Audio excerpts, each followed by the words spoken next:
Under a sullen Montana sky, a single phone call sent a veteran rehabilitator down a rutted road and straight into a nightmare: an illegal fur farm.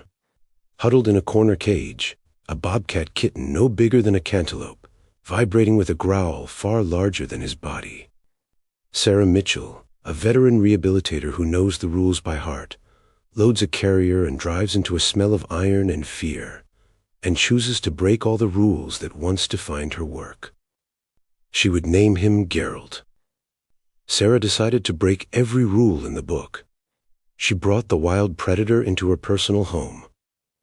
The only problem is that her home was already occupied by a pack of 8 massive dogs, led by an arthritic, wise old northern Inuit named Banshee. What could happen when one disenchanted bobcat meets a house full of dogs? What Sarah witnessed next would defy everything she thought she knew about animal behavior. The call came on a Tuesday morning in March, when the Montana sky was still deciding between winter and spring. Sarah Mitchell had been scrubbing out water bowls in a rehabilitation facility when her phone buzzed against the metal counter. The voice on the other end belonged to a sheriff's deputy from 3 counties over. "Ma'am, we've got a situation here. Shut down an illegal fur farm operation. There's a bobcat kitten. Can't be more than 8 weeks old. Animal control says they'll have to euthanize if we can't find placement by end of day." Sarah's hand stilled on the dish rag. In her 23 years as a licensed wildlife rehabilitator, she'd learned that some calls changed everything. This would be one of them. The drive took 4 hours through melting snow and mud-slick roads. Sarah's truck, loaded with carriers and emergency supplies, groaned up the final hill to reveal a scene that would haunt her for months. Row upon row of wire cages, most empty now, but the smell, fear and waste and despair hung in the air like fog. The deputy, a young man named Tom Rodriguez, led her to a corner cage. Inside, pressed against the back wire, was a spotted bundle of fur no bigger than a cantaloupe. The kitten's amber eyes were wide with terror, his tiny body trembling so violently that his spots seemed to blur. The operation was breeding them for pelts, Tom said quietly. "This one's mother. She didn't make it. We found him beside her yesterday." Sarah knelt slowly, making herself small. She'd handled hundreds of wild animals, but this deliberate cruelty, this transformation of wilderness into commodity, it never got easier. She opened the carrier and placed it at the cage entrance, then sat back to wait. Patience was the first rule of rescue. It took 40 minutes. 40 minutes of soft humming, of scattered treats, of pretending to look away while watching from the corner of her eye. Finally, hunger won over fear. The kitten crept forward, grabbed a piece of rabbit meat, and retreated. Then another. On the third approach, Sarah gently guided him into the carrier with a gloved hand. "You're safe now, little warrior," she whispered, securing the door. The kitten's answering growl was so tiny, so fierce despite everything, that she almost smiled. "Let's get you home." The first challenge came immediately. Back at her sprawling property, 40 acres of Montana wilderness with a log house at its heart, Sarah faced a decision. The rehabilitation facility was full with 2 orphaned black bears preparing for release. Standard protocol demanded isolation, minimal human contact, preparation for wild release. But looking at this kitten, barely weaned, traumatized, she knew the textbook wouldn't work here. "Sometimes," she told the kitten as she prepared a bottle of specialized formula, "the rules need to bend so spirits don't break." That's when Banshee found them. The northern Inuit dog, silver gray with eyes like winter ice, had been Sarah's first rescue 15 years ago. Now arthritic and wise, Banshee ruled the house's pack of 8 dogs with the patience of a grandmother who'd raised too many puppies to count. She padded into the kitchen, took one look at the carrier, and lay down beside it with a soft woof. The kitten stopped crying. Sarah watched, amazed, as Banshee's presence seemed to calm the terrified baby. The old dog's tail swept slowly across the floor, her breathing deep and steady. After a moment, a tiny spotted paw reached through the carrier bars toward that gray tail. "Well," Sarah said softly, "I guess you've made a friend." She named him Gerald, after the white-haired warrior from her favorite book series. A fighter who'd been transformed by circumstances but kept his heart. The name felt right for a creature born into darkness but destined, she hoped, for something better. The introduction to the full pack happened gradually. First came the other elder, Kodiak, Sarah's massive Samoyed, whose white fur made him look like a benevolent polar bear.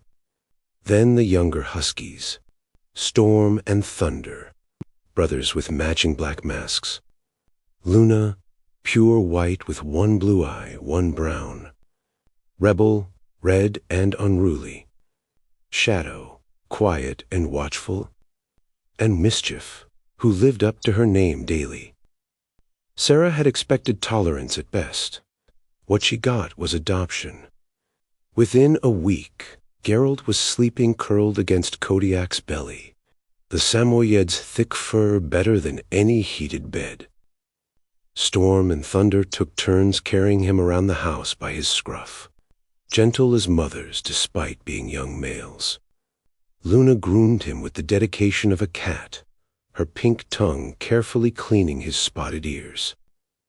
Even Mischief, who stole everyone's toys and never shared her treats, would drop rabbit jerky at Gerald's feet and watch him eat with satisfaction. But it was Banshee who became his true guardian. The old dog seemed to understand trauma in ways that transcended species. When nightmares made Gerald cry out in his sleep, a sound that broke Sarah's heart every time, Banshee would curl around him, her body a living fortress against memory. She taught him to play with the patient repetition of someone who knew that joy, once lost, had to be learned again slowly. "You're breaking every rehabilitation rule in the book," Dr. James Patterson, Sarah's veterinarian, told her during Gerald's 12-week checkup. But he was smiling as he watched the Bobcat kitten wrestle with Shadow's tail while the Husky play-bowed encouragingly. "Some souls aren't meant to be wild," Sarah replied, scratching behind Gerald's tufted ears. "He was born in a cage. The wild doesn't know him, and he doesn't know it. But this," she gestured to the controlled chaos of dogs and cat playing together, "this he understands." As spring turned to summer, Gerald grew rapidly. His paws became comically large, promising the 40-pound adult he'd become. His spots grew more defined, his ear tufts more pronounced. He learned to open doors, much to Sarah's dismay, steal food from counters, the dogs taught him well, and make a chirping sound that meant happiness, usually when Banshee appeared. The first time he met Texas, Sarah held her breath. Texas was her oldest horse, a bay quarter horse with a white blaze and the temperament of a saint. Sarah had brought Gerald to the barn on a leash, not to restrain him, but to give her some control if things went badly. The Bobcat, now 6 months old and 30 pounds of muscle and curiosity, approached the stall with his ears forward. Texas lowered his massive head. Gerald sat back on his haunches, considering. Then, in a moment, Sarah would replay in her mind for years.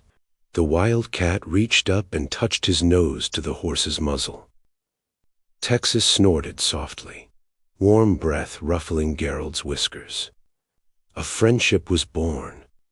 By fall, Geralt had integrated so completely into Sarah's unconventional family that visitors often did a double-take. Here was a bobcat sharing a dog bed with 3 huskies. There was the same bobcat grooming the Samoyed's ears while the dog dozed contentedly. And most remarkably, there went the bobcat following Banshee on her arthritis-slow patrol of the property, matching his pace to hers with touching patience. "He thinks he's a dog," Tom Rodriguez said, visiting to see how the rescue had progressed.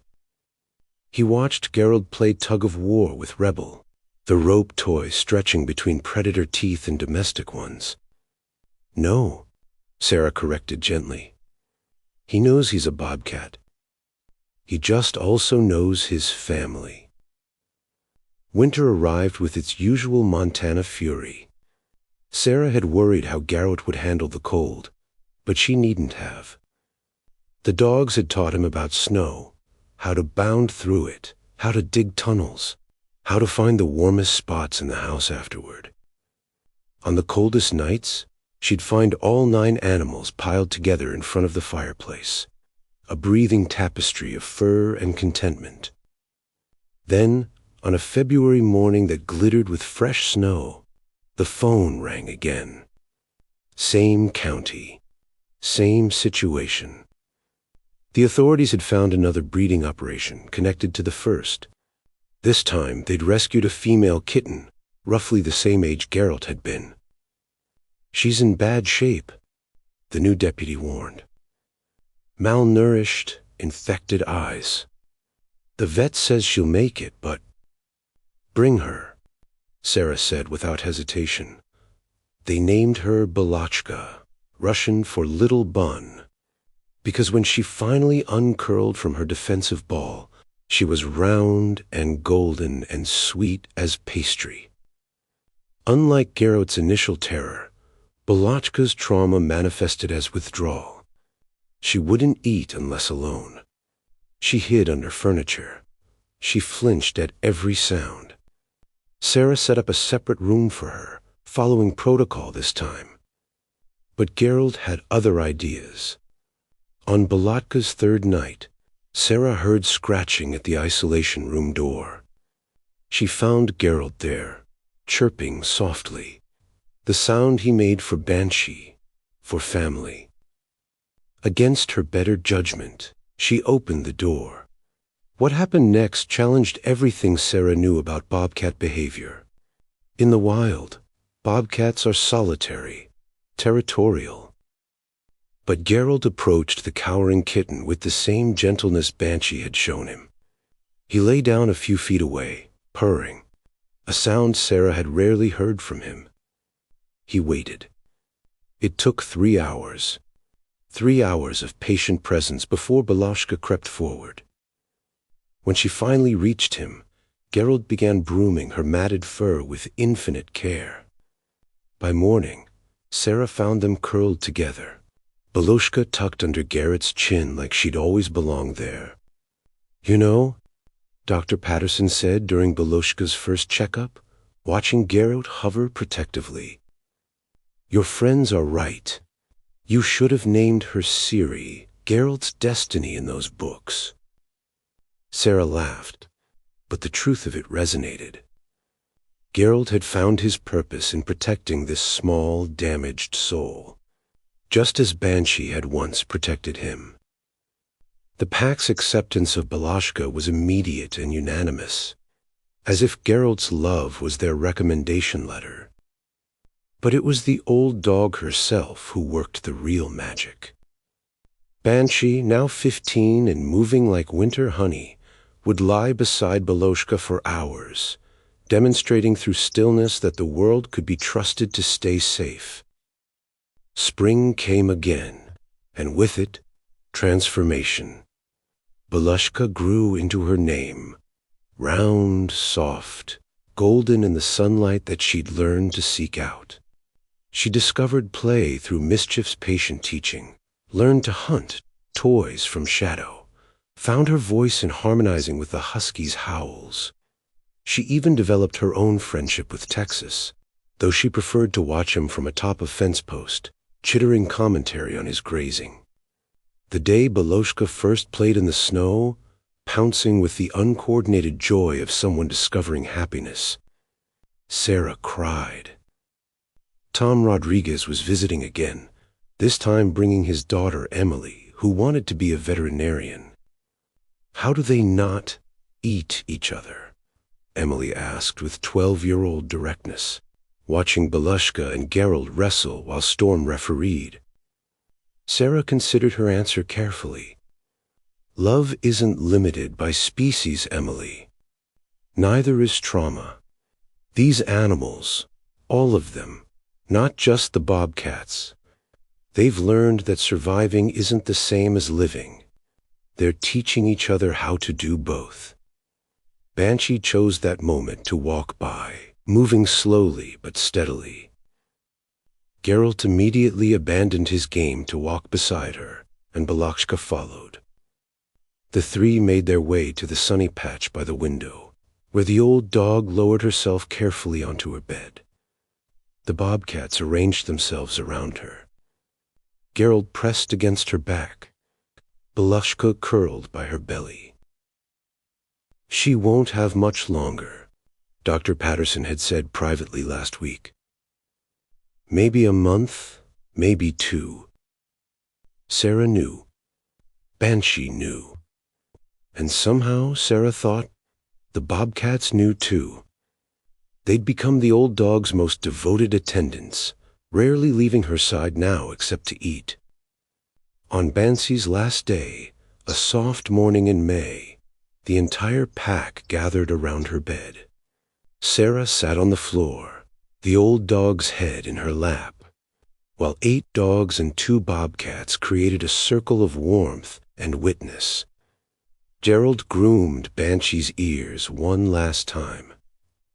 Balakshka purred, a rusty motor of comfort. "You saved them," Sarah whispered to Banshee, who looked at her with those wise winter eyes. "You showed them how to trust again." Banshee's tail thumped once, weakly. Then she closed her eyes and let go, surrounded by the family she'd helped create. They buried her beneath the big pine tree where she'd loved to rest on summer days. Every animal attended, even Texas and the other horses. Geralt and Belushka sat vigil there for 3 days, leaving only when Sarah carried them inside at night. Grief settled over the property like morning mist, but life, insistent, spiraling life, continued. Kodiak stepped into Banshee's role as elder statesman. The younger dogs learned to move more carefully around the bobcat's sharper grief. And slowly, slowly, the wound began to heal into memory. 6 months later, Sarah received another call. Another fur farm. 2 more kittens. She looked out her window to where Geralt and Balakshka were sunbathing with the pack, a pile of contentment and trust. Geralt had grown into a magnificent 42-pound male. Balakshka a sleek 30-pound female. They could have been wild. They could have been coats. Instead, they were teachers now, showing other broken souls that there was another way to be. "Yes," she told the caller. "Bring them here." That evening, as she prepared the isolation room, she heard familiar scratching at the door. Geralt and Balakshka sat there, chirping softly. They knew what those sounds meant now. New souls in need of mending. "Banshee taught you well," Sarah told them, opening the door. As the bobcats padded inside to meet the new arrivals, Sarah thought about the wild, not as a place, but as a quality of spirit. These animals would never hunt in Montana forests or claim mountain territories. But they were wild in their love, fierce in their loyalty, untamed in their capacity to heal and be healed. Outside, the dogs began their evening howl, voices lifting to a sky painted pink and gold. From the isolation room came answering chirps, not just from the new kittens, but from Geralt and Balochka too, adding their voices to the family chorus. Sarah smiled, remembering Banshee's patient eyes, her gentle teachings. The old dog was gone, but her legacy lived on in every animal who learned that love could be stronger than fear, that family could be chosen rather than born, that sometimes the greatest rescue was simply making space at your table and choosing again and again to love what the world had thrown away. The howling continued as darkness fell, a wild song from tame throats, a promise kept and renewed. Here, in this unlikely sanctuary, everyone belonged.